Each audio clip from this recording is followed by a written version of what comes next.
Multi-billion-dollar Chinese money laundering scheme busted. GECOM calls the cops. And new Exxon HQ cost recoverable.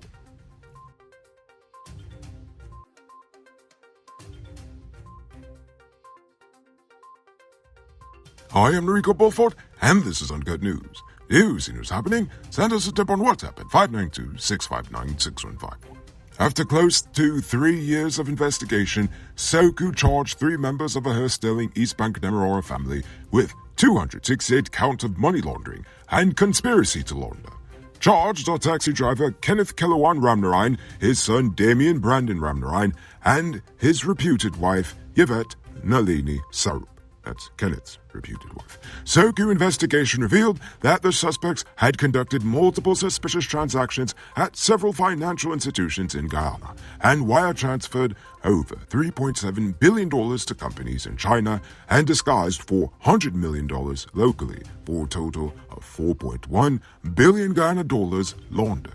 The suspects were arrested at the CJIA airport when they attempted to flee the jurisdiction for the United States. Bail was refused on all charges against them.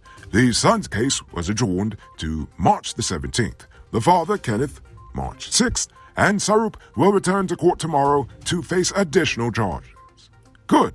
Now let's keep the ball rolling, SOCU. You hear that? That's the sound of a huge laundromat that needs to be shut down. GECOM has called the police to investigate 3 cases of duplicate registrations committed during the ongoing cycle of continuous registration. GECOM has warned that such a practice is against the law and carries serious penalties, including fines of up to $5 million Ghana dollars and imprisonment of 5 years. From now on, all cases of duplicate registrations will be reported to the Guyana Police Force for investigation. And GECOM has encouraged all applicants for registration to be aware of the registration offenses and consequences.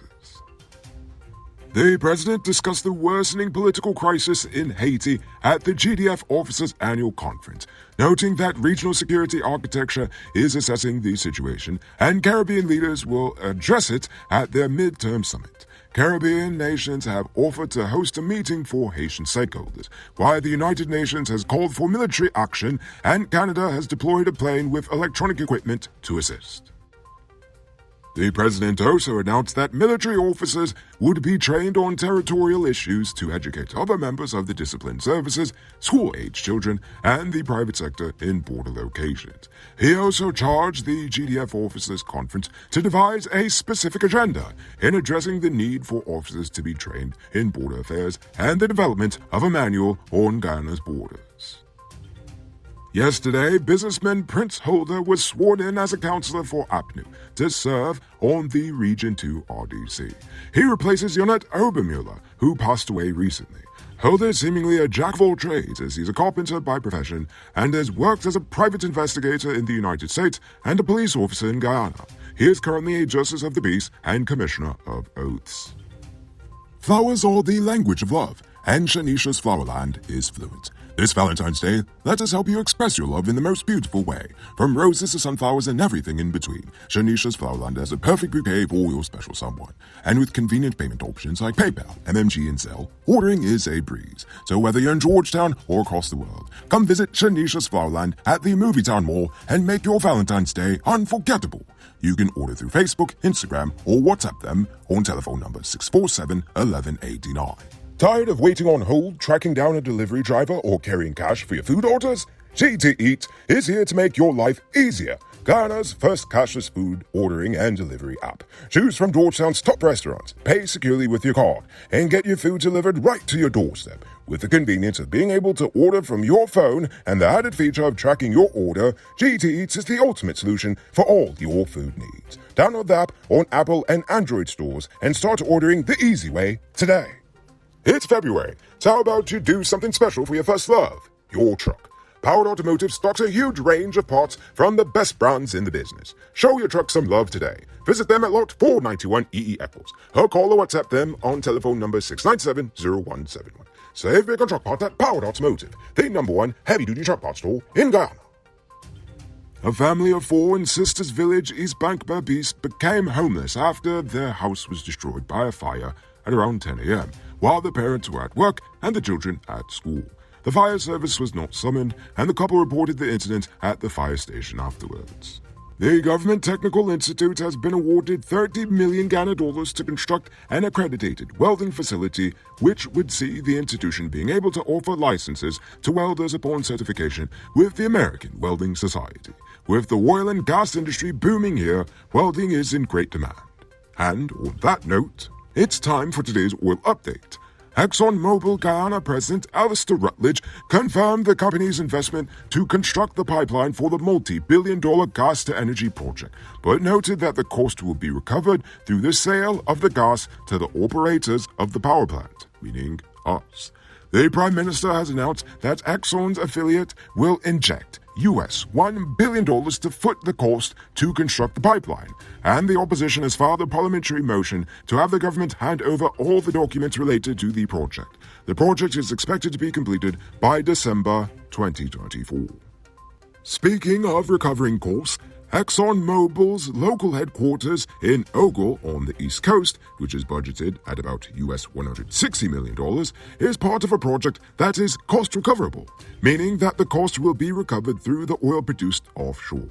The facility, once completed, will help the company monitor operations in the Starbuck Block offshore Guyana and will be completed by April 2024. So you see that? That's our money at work.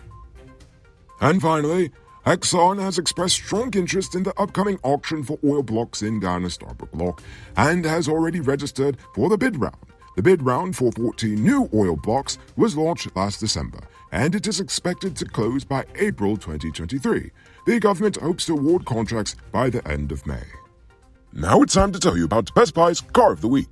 Currently on sale is this 2017 Land Rover Discovery Sport. It comes with leather, four-wheel driving programs, Bluetooth, mug rims, new tires, TV, CD, stereo, fog lamps, bar camera, and much, much more. Buy cash for $10.4 million, or pay as low as $2.08 million down with around $201,000 monthly for 5 years, and it is yours. Call or WhatsApp 662-0844 for more info, or visit their showrooms at Lot 171 Peter Street, Queenstown, or Lot 2 Lamar Street, and Southern Rico sent you for this sweet deal. You can multiply your cash by selling digital top-up. This is a legit way you can earn some extra money at your business or to supplement your current hustle. Become a top-up vendor quick and easy by linking with Cellular Plus. Call them on telephone number 685-3109 for more info. Robbery season might be over, but the streets are still mean. That's why you need to get security for your home or business with Sheriff Security. Sheriff Security has well-trained guards, armed and unarmed patrol, Marine Patrol, K-9 services. They speed leaving our drones. Why? Because your security is their highest priority. You've seen the rest, now hire the best. Hire Sheriff Security Service today. Now it's time for our Uncut News Viewers Poll Question of the Day. Every day we pose a question about current events in Ghana, the region, the diaspora, and how you feel it least was. Last night I asked, how do you feel about the president calling for the modernization of the GDF? But before we get to that, I'm proud to announce that we have 2 new paid supporters. In addition to David Griffith and Dion Nascimento, we now have Dimitri V and Project Zero. Thanks guys for joining the Noble Army. I'm so serious when I say I really appreciate the support. And if you too would like to become a supporter, you can just click on the link in the description.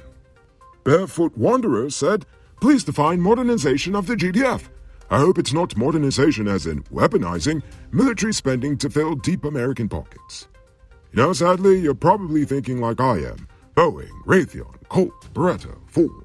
All of them are probably calculating how much it costs to defend a multi-billion-dollar offshore oil supply. Whatever that number is, I'm sure it's completely overly inflated, but you know what? They don't care. All they care about is protecting their interests. It's just really my hope that we do not become Ukraine 2.0. And speaking of 2.0s, Navindra Lal says the GDF is a waste of taxpayers' money. The government should merge the GDF with the Ghana Police Force. And to that I say, oh gosh, no thank you. A militarized police force, plus oil wealth, plus drugs, plus rampant corruption just sounds like a recipe for Venezuela 2.0. And finally, Dimitri V says it's a good move because Ghana needs better protection of its borders and assets. They can't keep relying on other countries like the US to help step in when someone like Venezuela wants to harass GT ships. Maybe. Either way, some defense contractor is going to get rich off of it. Now for tonight's question. The government is investing heavily in housing and infrastructure and other matters where they believe people need. What are some other forms of national development do you believe the government needs to invest in? I want you to think about that question. Tell us in the comments below. If your response is good enough, we just might feature it in our next episode. Anyway, that's all the time we have for tonight, and check us out tomorrow for another. Until then, I'm Rico Bolford saying good night, folks.